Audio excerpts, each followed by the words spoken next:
Hello and welcome back to the Double A NBA podcast. I'm your host, Aiden Hammond. And I'm Aditya. And sad news out of Salt Lake City. The great Jerry Sloan has passed away. That sucks. R.I.P. Yeah, that sucks. One of the best coaches to not win a championship. I'd say probably the best coach to not win a championship. I mean, he's definitely in the conversation. He would definitely have one if it wasn't for Michael Jordan. That's pretty much all I got for Jerry Sloan. Rest in peace. Yeah. He played too, right? Yeah, he played. He was a two-time All-Star. He was a good NBA player, Hall of Fame NBA coach. Just good basketball mind overall. Yeah. The other piece of unfortunate news is Patrick Ewing has tested positive for coronavirus. That's not good either. Yeah, he's old and unhealthy, and not a great combination when you have corona. He's old, but he's not super old. He's like in his, I believe he's Michael Jordan's age, so I think he's in his mid-50s ish. Yeah. Something around there, I think. Yeah, he is 57. Yeah. So hopefully he can recover quickly and keep coaching Georgetown. Yeah. Eventually, probably. Yeah. Don't know when, but eventually. Yeah. What we got next? Next up, the NBA is looking to return in Orlando at the Disney Resort. They're setting up their hotels there so the players can have their own like little bubbles where they don't have to interact so much until game time. And obviously at the games they're not going to have anyone there. They should like just no fans or anything. all the players. Well, then it might be hard to breathe. True. Didn't really think about that one. Yeah. But that is good news, though, that the season could return. Because even though there's no fans, it is something, better than having nothing. And Adam Silver, pretty recently, I forget when it was, they're like surveying GMs. I saw this posted how they want to continue this season? Yeah, I saw the post on Sideline Sources, and it's like the options are to have the top 16 teams, but like the 1 through 8 in both conferences, just go straight into the playoffs. The second choice was having a juiced up playoffs with 18, 20, 22, or potentially 24 teams making the playoffs, which seems a bit excessive, honestly. Like maybe 10 teams from each conference, but not 12. That's a bit much. And then the other options are a regular season with all the teams, like just resuming it and just going from there, or a 30-team play-in tournament. And those are like really the options that we have. Yeah, right, so I think the best idea in terms of the future of the league would be to just end the season and just go straight to the playoffs.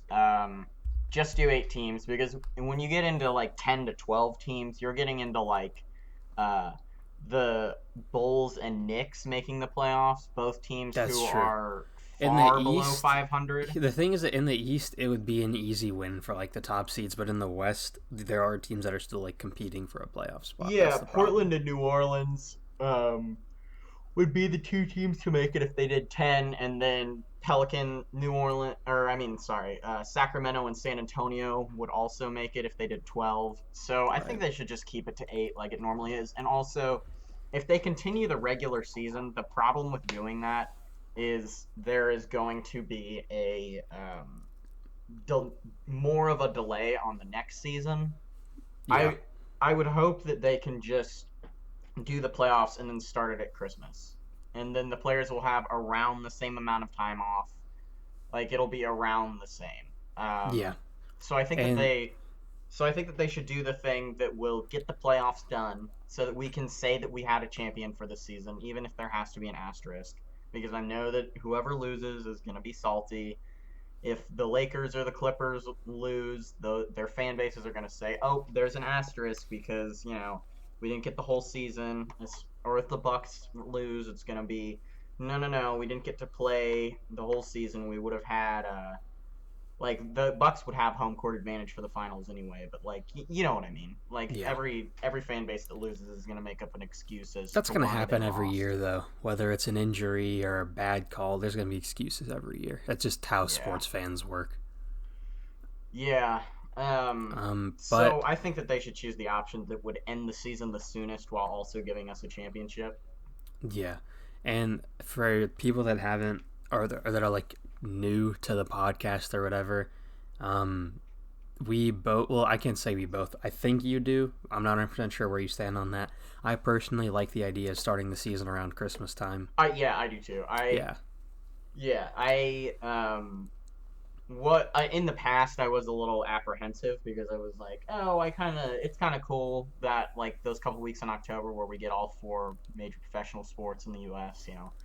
Hockey, yeah, baseball, football, basketball. But I prefer the NBA to start around December if we get it into July, yeah, um, because like that's when like I mean the most boring months for a sports fan are the months between the finals and the NFL preseason.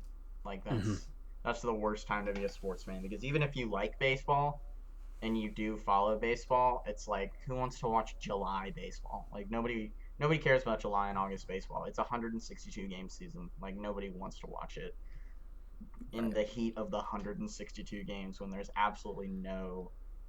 uh, there's no effect on the standings. yeah. Um, So, if is that all we got for this? yeah, Yeah. I think so. All right. Next up, Nets are trying to make a trade for Bradley Beal. This is a Um, terrible idea. What the fuck are they thinking? Well, first of all, I don't think the Wizards are going to trade Bradley Beal, right? Um, Yeah.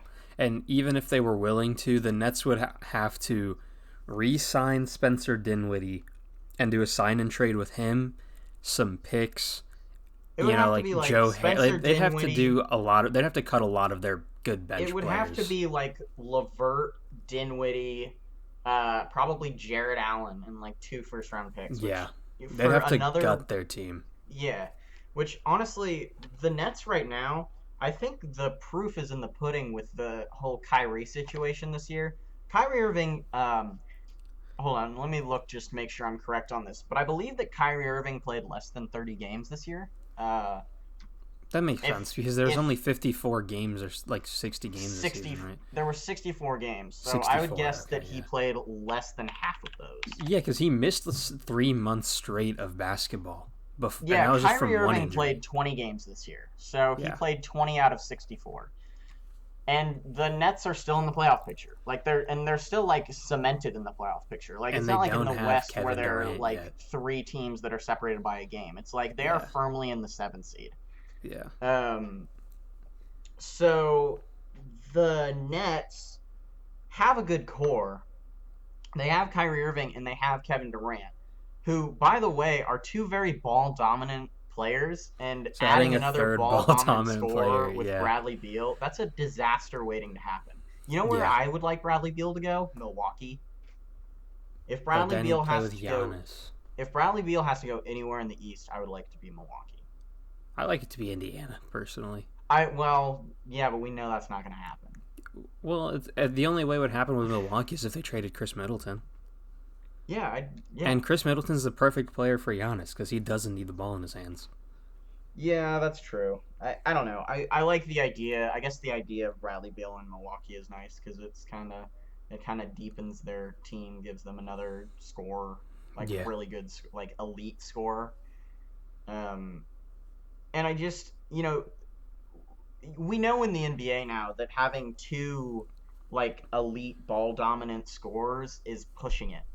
Like yeah, it was pushing it in Oklahoma City with Russell Westbrook and Kevin Durant. So having uh, Kyrie Irving and Kevin Durant could be a disaster, and then adding another like all-star ball dominant scorer is it will be a problem. It still blows my mind when I remember that Bradley Beal wasn't an all-star.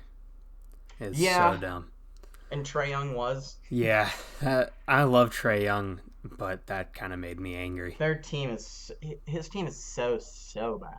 And he's literally the worst defender in the league. Like, I get why he made it because his numbers are so ridiculous, but they Yeah. have won 20 games. Like, they're Yeah. not a good basketball team. Here's hoping that they get the number one pick and can surround Trae Young with some talent. Well, they already Um, have like a bunch of young talent. They have Cam Reddish, DeAndre Hunter, Kevin Herter had a down season, but he's still a good player. John Collins is there. They just traded for Clint Second year Capella.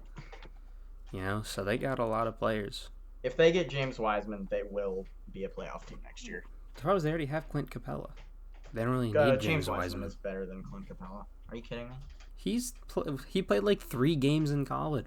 Yeah, and they were all better than Clint Capella. Well, okay, let's calm down. I don't know. I see more potential in James Wiseman to be an elite player and a better pick and roll partner than Clint Capella can be for Trae. I don't know. We'll see. But I don't know why the Nets would want to mess with the good thing they have, because they have a duo who, whether you like them or not, I don't really like either of them. But they are an elite, like, MVP caliber duo. The problem is adding a third, whether you want to say Bradley Beal is an all-star, like another He is. borderline. He's an all-star. No. I was gonna say whether he's an all-star or a superstar, because I know that Ah. he gets the superstar tag from some people. Mhm. A borderline superstar, adding that to a pretty volatile locker room with Kevin Durant and Kyrie Irving could be a Yeah. problem, even though Bradley Beal has never been a locker room issue. Yeah. Kyrie Irving and Kevin Durant have both been a part of some bad locker room shit. Yeah. And we even saw last season Kyrie Irving just couldn't get along with the players on the Nets. Yeah, and say what you want about Kevin Durant, but Kevin Durant doesn't get in fights with bench players. He gets in fights with the other All-Stars. So Yeah. adding another All-Star for Kevin Durant to get in a fight with, not a great idea. I don't know why why the Nets feel like they need a super team to compete, because they don't. There aren't any other super teams in the East. As Yeah. of right now, there are no super teams. Like, I guess you could say that Miami has a shot at Giannis, and that would maybe. I don't even think that would But make them even a then, super that's not team, a though. super team. Yeah, it's they have two All-Stars. Giannis. Or I guess 3 All-Stars. One of them being, like, I I know. don't know. I don't think if Giannis joins the Heat, I don't think they have 3 All-Stars because they play a lot of team basketball right now. 3 and if All-Star Giannis, caliber players. I don't know yeah, if that would make Bam probably would not make the All-Star game because he just wouldn't get the touches, but he is an All-Star caliber player right. no matter what. Yeah, I just don't know why the Nets feel like they would have to do that. And the other thing that would do is that would gut their bench. They Yeah. would have to run like a 6-7 man tight rotation. Like, And I don't. the whole problem, like the Warriors were able to do that, but the Warriors also had Steve Kerr, who's a good coach. I don't know. Yeah, they Have they- just fired their good coach. Yeah, Kenny Atkinson, I wouldn't say he's great for like if you want to win a championship. He's good But for he player is development, but Kenny wouldn't say- Atkinson is a good. I think you can win a championship with Kenny Atkinson if you have a good enough roster. Like, I felt like if the Nets had Kevin Durant and fully healthy Kyrie Irving and Kenny Atkinson, I feel like they probably could have won at some point. I don't know. They definitely could have given Giannis a rough round. yeah, I guess the problem. Yeah, I don't know the way the Warriors were able to run that is they not only had 2 superstars, but they also had 2 complementary all-stars and a good bench, like Andre Iguodala, who's one of the best 6th men of the last 10 years, a Finals MVP, Sean Livingston, who is drastically underrated in those Warriors championship runs. He does not get the love that he deserves for his Well, contributions the to thing those is, every teams. role player is drastically underrated on those teams because all the focus is on their superstars. Yeah, yeah, I guess that's true. But the point is, they were able to run a 6 or 7 man rotation because every player had their role and every player was important, and also they had 4 All-Stars and 2 MVP candidates, Yeah, and one that of the best definitely coaches in the helps. league. And I don't know. I just don't think that Bradley Beal would fit with them. I don't think that it would be good for that locker room I don't think because anyone thinks it's a good idea. even though I don't think that Bradley Beal is a toxic locker room presence, it's not a understatement to say that he and John Wall for a couple years there weren't buddies. Well, actually, they cleared the air on that. They did, but there was like a little while there where it was kind of up in the air whether or not they Right, yeah. liked each other Yeah, even. yeah. um, All right. You want to move on? Yeah, so I guess the point of that is Nets, Don't stick do with it. what you got, Yeah. draft well this Bring year back if you Dinwiddie. draft well. Yeah. Like if you Um, like I would say that if they want to trade assets, trade up in the draft rather than trade for another All-Star. Like if they want to trade yeah. Jared Allen for higher first round pick, do it. Like I don't think that Yeah, that really no, yeah. makes I get what you're that saying. much of a difference. I just yeah. All right, next up. This is relatively small compared to the other things we've talked about, but Boyan Bogdanovich is out for the rest of the season when it resumes with wrist surgery, Yeah, which sucks let's for talk the about this. Jazz because he was a very good player for them. And Yeah, so throughout all their struggle, like Mike Conley having a horrible season, absolutely horrible. yeah, Um, probably his worst season since like he came into the league. yeah, it was bad. But like other than that, he won them a lot of games. Yeah, we are familiar with Boyan, because he Yeah, played for the Pacers for 2 years. Um, I thought that he definitely deserved that. He got like an $80 million contract ish. I think it was a little lower than that, but he played really well last he season got a though. big So contract. He definitely played up to the caliber of his contract. And yeah, that's a huge loss for Utah. Utah right now is sitting at the 4 seed. So if the season ended today, they would play the Thunder in the playoffs. And I think without Boyan Bogdanovich and with their team chemistry with the whole Rudy Gobert yeah, that's situation, not great. I think that they could be facing pretty swift elimination at the hands of Chris Paul. Yeah, I'm. Especially without Boyan, who is He's our closer. yeah, he's their closer, and he's one of their most consistent regular scorers. Hmm. Like, He's their second scorer behind Donovan Mitchell, right? yeah, he might be. I haven't looked, but I would guess so. And he's consistently good for 20 to 22 points. Yeah. Like he can always get that, and on his best nights, he might go for 40 and hit the game winner. And obviously, it's harder to do that when you have a player like Donovan Mitchell and Rudy Gobert's been getting more touches, Yeah, but he can still put up like 17, 18 points for you as your second or third option.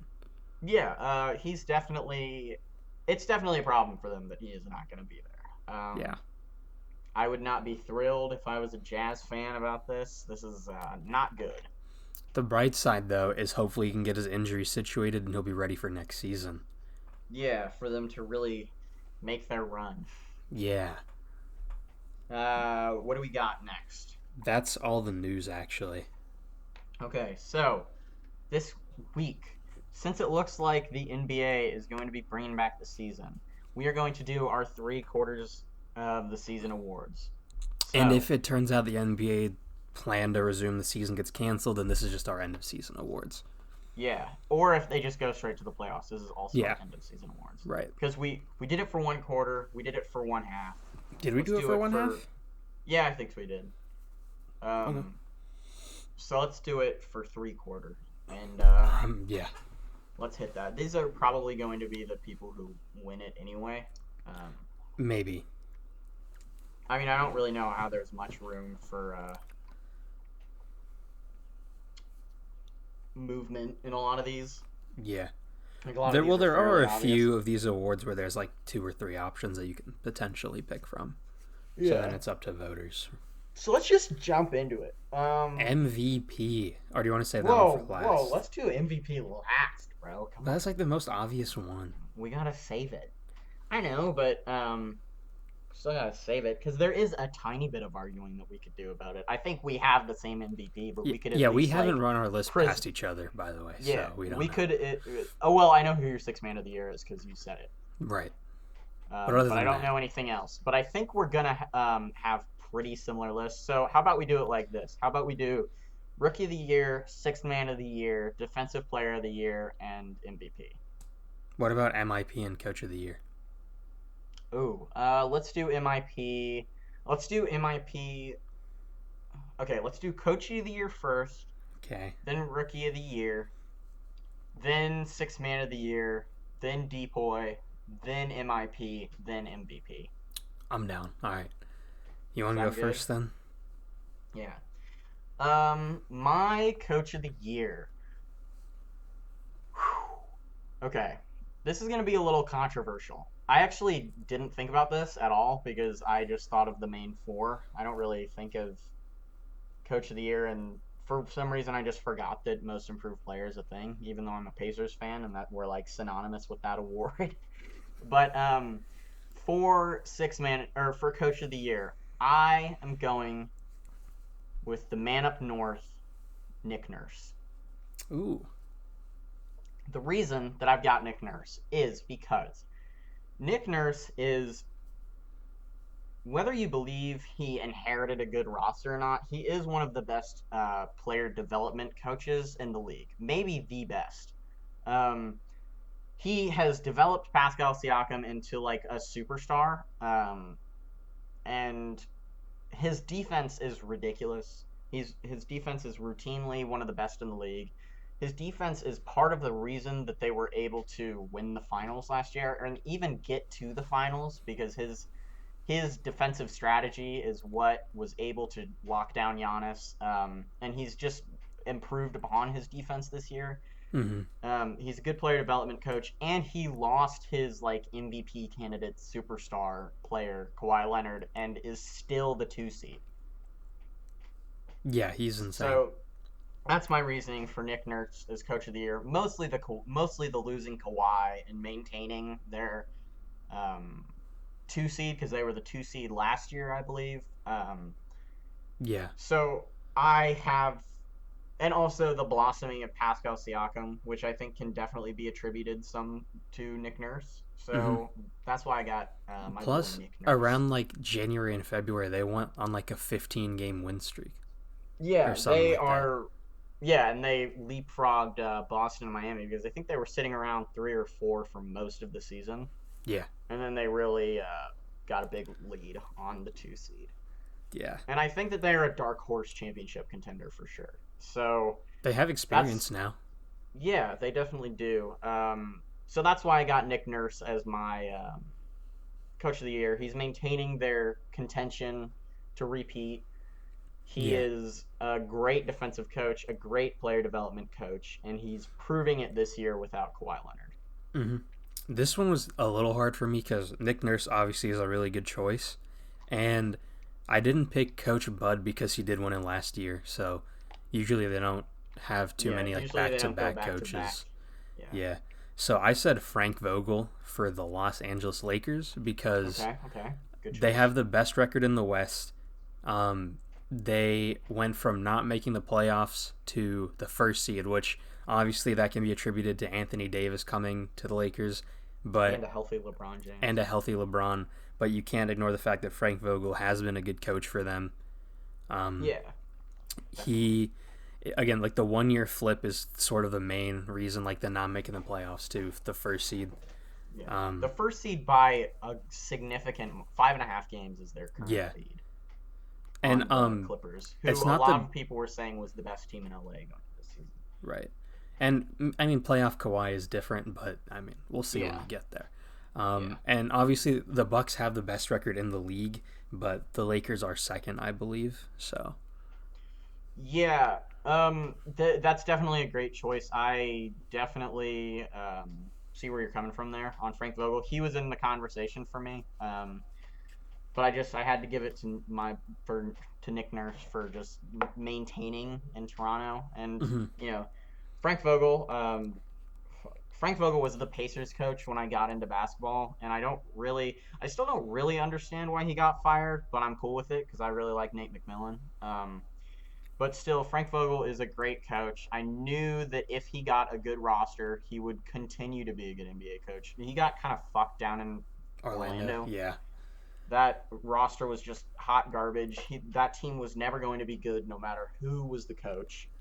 Like they had, it seemed like they had higher expectations than what he could produce with that roster. Right, yeah. So now that he's in Los Angeles with two like MVP caliber players, maybe one of maybe the best player in the world right now.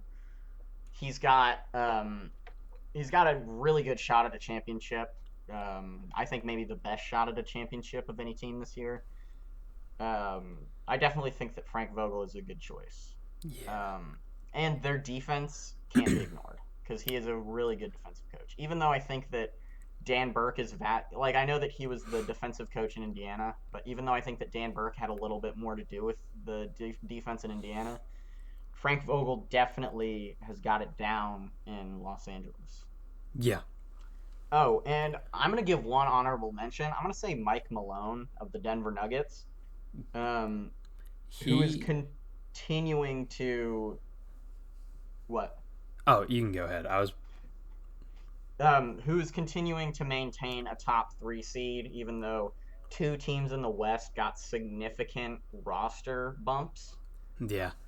Um, The thing with him though is he's going to be one of those coaches where he's an honorable mention for a lot of years. yeah, Because every year last he's season always they were going to be like the like two the second seed. or third. Yeah, They're going to continue to be good. He's always going to be in the conversation, but I doubt he ever wins it. yeah. Denver is going to be a great regular season team as long as they have this current roster, Yeah. or even just Nikola Jokic as the main centerpiece. The thing with Denver is let's see what they can do in the playoffs once they really start to gel in these next couple years with, maybe Murray becomes an all-star. That's yet to be seen, I guess.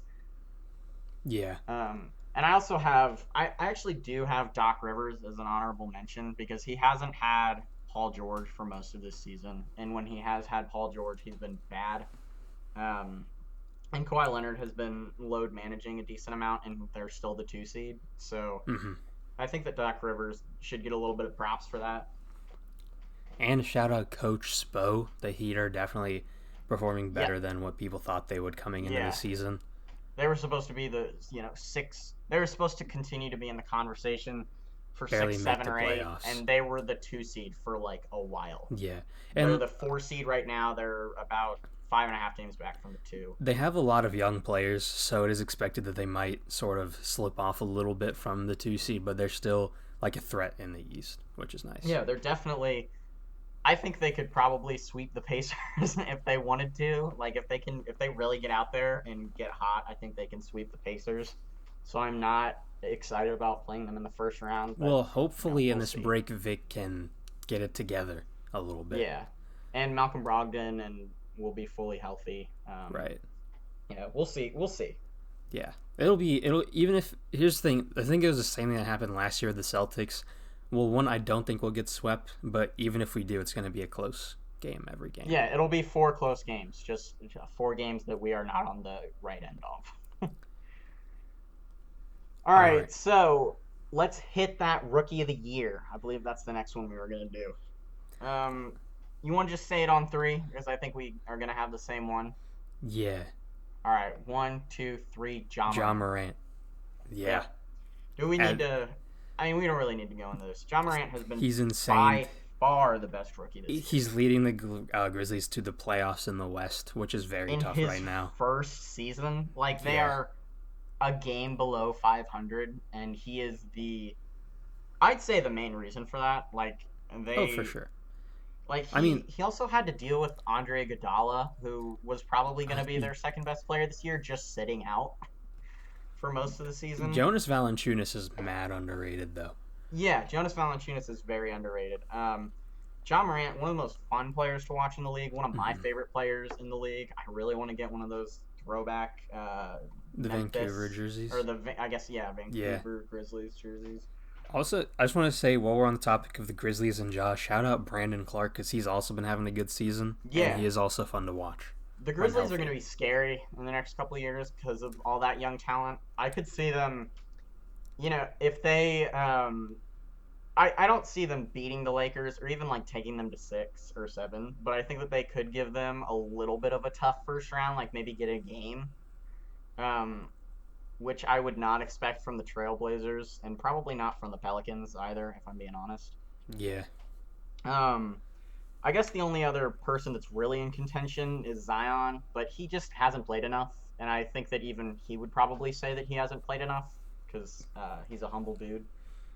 Yeah, you So can't I win Rookie of the Year with like 16 games played. That's not going to happen. Yeah, even though he has been He's been playing like an great in all those star in 16 those games, 16 but it games. is It's still just John 16 Morant has been games. consistently the best rookie all season long. Yeah. I think he has even said a couple times that he should win Rookie of the Year because he should.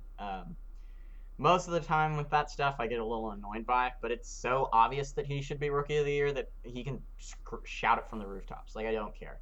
Like Yeah. he is by far the best rookie, um, by far the best like young point guard in the West. Not by far, one of the best young point guards in the West. He is maybe Russell Westbrook, with a shot, with a better shot. The other thing with John Morant is he's so mature. Like a lot of people wouldn't know when to pass when John Morant passes, but he has this like ability. It's almost like echolocation, like where he doesn't even have to see you to know you're there. That I pass he I had to think Jay Crowder for game. Yeah, that's the one that I'm basically thinking about. Like that play was not drawn up. He just knew that Jay Crowder was there, and instead of taking the shot, he knew that Jay Crowder could make those because Jay Crowder, for a big guy, is actually like a pretty good 3-point shooter. Mm-hmm. Um, so he knew that Jay Crowder was there. He was selfless. A lot of young guards would not make that move; they would have just taken the shot. And But he being a didn't. point guard in the NBA is one of the hardest things to develop as a young player. Just those skills, like it usually takes like 3 or 4 years for young point guards to really develop the vision and just the ability, like to not get tunnel vision and to make the right decisions on the fly like that. So it's really Yeah, impressive that he's doing it year one. yeah, and that's definitely my worst take is that he would not be great in the NBA because he Oh, you did absolutely say is. that. Yeah, it was last year. It was before the NCAA tournament, so it was the same thing that pretty much everybody was saying about him. Like, oh, he played in a bad conference. He's got inflated numbers. Clearly, that was stupid. He was the clear number 2 overall pick this year behind Zion. He is going to be a superstar. He will probably compete for MVPs in the next 5 or 6 years. Like he's that good. He I is just the gotta hope he next. doesn't get injured because Yeah, he lands terribly. hard. He lands Yeah, hard. he He needs to lands fix like that. Derek. He lands like Derek Rose used to land, which Yeah, we all know what happened there. So you know, let's don't get do that that, fixed. Joe. Let's get that Please. fixed, Memphis. Can we get him a trainer or something to teach him how to land? Like, he's had a couple scary falls, Hmm. but he's young enough where it doesn't really matter that much to his body right now. Like he's 20. Um, or is he still 19? I think he's 20 now. Yeah, because I'm not he sure. played he played 2 years in college, I think. Yeah, he's crazy. He's the clear rookie of the year. I don't think that there's any debate about it. Yeah. Yeah, he's got it. All right, All right, next up, yeah, are we doing sixth man? I believe we're doing 6 man right now. All right. Yeah, So we already know mine, so I'll just go first, I guess. yeah. Also, I am I think very this is intrigued gonna to be hear the yours. one where we have the most disagreement. Yeah. For sixth man, I have Dennis Schroeder because Okay. he's averaging 19 points, 4 assists, 4 rebounds on good shooting splits. I don't have his splits with me like right now, but the Thunder are overachieving. They weren't even supposed to make the playoffs. They were supposed to be projected to be the 12th seed, somewhere around there. They're the 5 seed. They're playing really well. And obviously Chris Paul has a lot to do with that. Shea has a lot to do with that. But Dennis Schroeder has been so important for them. And it's just actually nuts. I love Dennis Schroeder. So, yeah. Yeah. Um. Okay. So I definitely agree to an extent, but I have to give it to the voter fatigue choice, Lou Williams, because Lou Williams is averaging almost identical numbers: 18.7 points, 5.7 assists, 3.1 rebounds. So basically 19, 6, and 3, which are pretty identical numbers to Dennis Schroeder, just more assists. He's on a better team. Has had to be the main scorer sometimes, especially when Kawhi was sitting out a lot. He is, I'd say, the best six man of all time. Like, there Yeah. are others in the conversation, but he is the best six man of all time. I know that there's voter fatigue, so Dennis Schroeder will probably get it. But I gotta give it to Lou Williams just because of his almost identical numbers. The Clippers are a higher seed. He's had to be kind of the main scorer sometimes, um, and he's just also off the bench. He's getting almost 30 minutes a game, which is pretty high for a sixth man. So that's why I got to give it to Lou. Although if Dennis Schroeder got it, you make a good case for him, and he has a very good case for it. So if Dennis Schroeder got it, I would not be disappointed. I just think that Lou Williams has had a pretty similar season, and he's had a little bit more of a load to bear with what the Clippers have kind of had to deal with all the injuries and load management this year. So that's why I gotta give it to Lou. Yeah, I mean, he's going to be an option basically every year. That's just the player he is. All right. Next up, we're Honorable doing. mention Montrezl Harrell Well, yeah. too. All right. Are we doing defensive player next? Yes, All right. B-boy. You can go first for this one. All right, so for defensive player of the year, there are basically two players.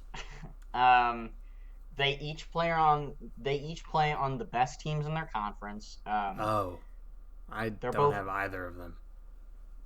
really. So, yeah. Go ahead. They're both, MVP candidates. Some would say that they're definitely one of them is the best player on their team, and some would say the other one is too. Um, I'm talking about Giannis and Anthony Davis. I have to give it to Anthony Davis just based on the numbers and just how good that team is defensively. Like, the Lakers are one of the best defensive teams in the league. Anthony Davis is their defensive leader. He is gonna win the defensive player of the year. He's got 2.5 blocks, 1.5 steals. His defensive win shares are pretty high. He has 4 defensive win shares a game. Um, he has got he's the leader of the second best defense in the league. Giannis is of course the leader of the best defense in the league. But Giannis's stats just aren't quite up there with Anthony Davis, and I got Anthony Davis. Yeah, he was my second pick actually. Okay. My number one is Ben Simmons, and I think Okay. you know this. I've talked about it before, but he's leading the league in steals, and I know the Sixers have massively underperformed this season, but it's hard to deny that he's been probably one of the best on-ball defenders in the league this year. I don't know his exact stats besides his 2.1 steals, but it's just one of those things where it's the eye test more than anything. Yeah. He gets in those passing lanes. He's one of the best defensive guards in the league. He's 6'10", so it's basically like trying to play against a power forward, especially if you're like a driving guard. It's definitely difficult to. He always guards the other team's. He's pretty versatile actually. Like, he can guard the other team's power forward if he needs to, but he'll guard pretty much anybody in the 1 through 4, sometimes a 5. Well, so yeah. And this again, he's gonna get a lot of shit for not being able to shoot at all, and that's gonna be one of the reasons why I don't think the Sixers are gonna win a championship. But he's really good at just about everything else on the court. You know. Yeah, I'll be honest, I completely forgot about Ben Simmons. I don't know how that happened, but I still would put Anthony Davis above him because of his just team. Like he's just on a better team. Yeah. He's got a better he's the leader of that defense, which is a better overall defense than Philadelphia. And some would even say Milwaukee, even though I don't know if the stats would back that up, but some people, prefer the Lakers defense, and you can see why because Anthony Davis is dominant. LeBron, it's his teammate, but LeBron said that he should be Depoy. It's just there's definitely some debate to be had about it, but I gotta give to Anthony Davis just because of his consistency and his team's defensive consistency, which is can definitely be attributed to him at some point. Yeah. But I see the argument for Ben Simmons, and I think it's a good one. All right. So most improved. Yes, most improved player. All right. You can go first for this one. I'm actually gonna have you go first for All this right. one, if you don't mind. Mine is Brandon Ingram. Okay. He started off a lot better in the season than he finished. Obviously, because once Zion came back and started playing, he got a considerably less amount of touches. But he still went from averaging just about 18 points to this season he put up about 24 a game. He's improved just about everywhere. His free throw percentage went up from 67.5% to 86%, right? So that's a huge jump. His three-point percentage he went from 1.8 attempts to 6.3 attempts per game. And usually when you take more shots, you miss more. So, but his percentage went up from 33% to 39% from three. So he's improved just about everywhere. He's putting up a lot more points more efficiently.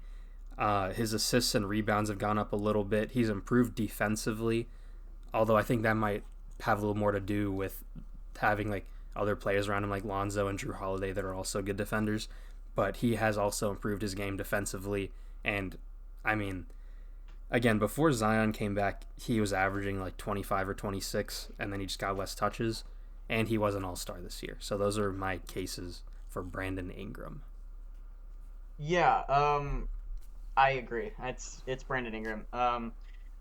I was having trouble like coming up with the player because usually there's like a clear cut MIP to the media at least, and they're just that just hasn't really been the case this year. But Brandon Ingram is definitely the MIP. He was leading the Pelicans to. I mean, he is the main reason that the Pelicans are so close to the playoffs because he was just there for the most amount this year. Yeah. Um, I would say that also his durability issues, which was my main criticism of him in LA, that was pretty much the main reason that I thought he just could not be an All Star. I was pretty down on Brandon Ingram, if I'm being honest, till he got traded. Um, I didn't think that he was ever going to be able to be a productive NBA player just because of his weight is another problem because he's 6'7", 190. Yeah, it's not great, but Which is he's found a way around that. He's not. Yeah. He doesn't rely super heavily on contact. Yeah, and the other thing with Brandon Ingram is his durability issues are not a thing anymore. Like it's like they out of 64 games he's played 56. Last year he played 52 out of 82. Um he took a 6 point jump in points, like Aditya said, along with his field goal percentage only going down 3%, which is great for somebody who's taken a 6 point jump in and taking a lot more shots. Yeah, points and is taking a lot more shots. So yeah, I think that he is going to actually he's not taking more shots. Oh, wait, nope. I'm looking at the wrong thing. Yeah, no, I'm looking at the wrong thing. Never mind. Yeah, he's taken a 6 point jump. He is one of the best young players in the league, and he is part of that New Orleans core Hmm. that is going to, maybe start competing in the next couple years when Zion starts playing full seasons. Yeah. And I He's definitely know going to be a huge part of that. a lot of the hype surrounding the Pelicans is around Zion, so Brandon Ingram might not get as much attention as he deserves, but he has been very good this season. From like he will get some from people that look past just the box scores because I feel like people are gonna like he was an all-star this year. Like people he is getting a little bit of credit. Yeah. And he's definitely a great young player to build around. Even if they didn't have Zion, I would still think that they should, build around him. I was definitely wrong about him for sure. And that's just how it is. Brandon Ingram, just great player. Mm-hmm. All right. Now we got the last one up, MVP. All right, you want to say it on three again? Because I think we're gonna have the same MVP. Yeah. All right, three, or I'm sorry, one, two, three. Giannis Giannis. Antetokounmpo. What? Isn't that how Flight says it? He says a Or, Kumpo. yeah, Giannis Antetokounmpo. Yeah. Yeah. Giannis, that's obvious. Yeah. We've Yeah. we've talked about it before. Anyone that says it's not Giannis hasn't paid attention since the beginning of the season. Um, Yeah. There is some argument from LeBron. The LeBron fans. It's it's a dumb argument yeah. because it's so clearly Giannis and obviously Giannis. It's just And I don't remember exactly where I saw this. We talked about this on a previous episodes at some point. I don't remember exactly when, but um, it's that when you have at the beginning of the season, you have the argument: is it Giannis or Luka? And then around December, is it Giannis or James Harden? And then around March, it's is it Giannis or LeBron? When Giannis is in the discussion every single time, and the other players switching, it's got to be Giannis. Like, yeah. It's Giannis versus the world right now, yeah, and Giannis is winning. yeah, Like basically, um, he is he is the most likable superstar that's played in my lifetime. I'd say. Like, you could make the argument like for, Dwayne Wade or whatever. It's really just comes down to personal preference, but Giannis people is the didn't only like Dwayne Wade as person. much because a lot of people hated the Heat when Yeah. LeBron joined. But pre-Heatles, Dwayne Wade was pretty beloved. Yeah, Um, but Giannis is like one of the only players in the East that could beat the Pacers and walk off with 36 and 25, and I would be glad that I saw that 36 and 25. hmm Like it's even if he kicks my team's ass, which he actually doesn't usually do. Usually the Pacers give him like decent. we have good. Like We they have don't Miles always Turner in the post as a good defender to yeah, have. they don't always lose by 15 points, so that's pretty cool. Yeah. Um but just Giannis is I just like Giannis a lot. hmm But besides that, he is consistently he for the last 2 3 seasons he's been at least in talk for the MVP. And last year he was the runaway MVP. This Yeah. year he is the runaway MVP. He's just and he's one of the only players in the league right now that's in both the MVP and Defensive Player of the Year conversations. The other one is Anthony Davis, of course. Um, but he's just he's one of the best two-way players in the league right now. Like he is so consistently one of the best defensive big men in the league that it's like even weird that we have to keep saying it. But he hmm is so consistently excellent on defense and offense. Like it's like I don't that's the other thing that kind of annoyed me about the no skill thing is Giannis's Giannis gets, like 40 points. There's skill involved in that 40 points. Even if it's just him euro stepping from half court, like there's still skill involved there. So He is a skilled big man. He had to add big man. He had to add tools to his arsenal Mm-hmm. in order to become like he's not a post player. He's not like a back to the basket post up, forward, center, whatever he is. Yeah. He can take the ball up. He's 7 feet tall. You can bring it down to he's 6'10" or 6'11". He's 7 feet tall. Like he's huge. He's Mm-hmm. enormous. He's 7 feet tall. What, like 260? Like the Basketball kind Reference of says 242. 240. Like the kind of ball control that he has for a man of that size is, it's only been seen in like, Magic Johnson, LeBron James, Dennis or Ben Simmons. Like there are only a couple big guys that can take the ball up like he Mm-hmm. can, and he does it routinely. He runs that offense. He's averaging, with rounded numbers, obviously, he's averaging 30, 14, 6, and then one steal and one block a game. 30, 14, and 6. That's insane. Yeah, that is not human numbers. um, he also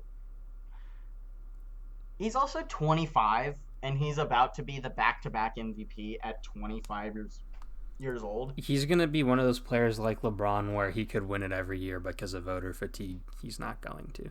Yeah, he's never played less than 72 games in a season. Obviously this season he's played 57, but there have only been 50. I think the Bucks have only played in no, they played in 65. So Yeah. he doesn't miss a lot of games. He is durable. Um, he doesn't get hurt, and if he does, it only sidelines him for a couple of games at most. Mm-hmm. I think some of that's probably a little bit like rest, I'd Yeah. say. Um, he's just he's crazy, and you know he's shooting 30% from three this year on 5 attempts a game. Yeah. Like Which that's nothing Kyle to sneeze Korver's at. turning him into a shooter. Yeah, he doubled his attempts, and his 3-point percentage got better. Yeah. So he's important for the Bucks, and he is the reason that I don't think that the Lakers or Clippers are the runaway champion right now. Mm-hmm. And that 3-point shot, I think, is going to be super important in the playoffs because we saw last year in the playoffs. The box and one. Yeah. He He can't get if he has a 3-point shot, that defense falls apart. mm-hmm. Or And the strategy of I think throwing that at him. the thing with it is he doesn't even have to, shoot 40% from 3 on 10 attempts, but the fact that you have to at least somewhat contest him at that point is enough of a threat to any team, really. 30% on 5 attempts is enough to have to throw somebody at him on the line, which opens up the lane for him, because there are very few people that can take Giannis at the top of the key one-on-one, like driving into the paint. There's like, I'd say 2 or 3 players right now, and 2 of them play for the Lakers. I wouldn't say Anthony Davis can take him top of the key because Giannis is also very fast for his size. He is, but Anthony Davis has decent lateral movement for a big guy, and he's also not super slow. Like, he's a good blocker, so I could see him maybe getting behind him and doing something with that. Like and then the other person is LeBron, because he's just big enough and fast enough, and if he cares about playing defense, which sometimes he doesn't, but in the finals he does. Mm-hmm. If LeBron cares about guarding him, he's quick enough and big enough to be able to do so. Well, we saw there's one game before the quarantine, the Bucks Lakers, where LeBron kind of clamped up Giannis. He can if he wants to. So that's exciting to see. Mm-hmm. Obviously, I don't think it's going to happen in a 7-game series consistently, but it can happen. And of course, Kawhi is the third player that I would say is in that conversation for being able to guard Giannis at the top of the key. Yeah. Just because he's really good at defense. That's kind of his thing. So it'll be interesting to see the finals. What happens if of course, Milwaukee's able to get past. I don't really know who would be in there. Probably Toronto or Boston. Boston, maybe Miami. Like, I don't know who they would play. I I think they think can beat all those teams pretty easily. right now, aside from Milwaukee, obviously, Boston probably has the best roster in the East. Yeah, I would say Toronto has the best shot at beating Milwaukee, though, just because of their experience with the box and one with working with Giannis, and also the fact that they, retained Marc Gasol, retained Pascal Siakam, who were two crucial pieces in shutting down Giannis Yeah. last year. So I think he's the runaway MVP this year. Like, there's no doubt about it. Mm-hmm. Um, is that all we got? I believe so. Bit of a longer episode, but we covered a lot, so it works out. Yeah. So yeah, that's all we got. Unless you have anything Yep. else to add last minute, like, comment, subscribe, Yep. all that stuff. Twitter will be Twitter. linked in the description. Yeah. Um, All yeah, right. that's all I got.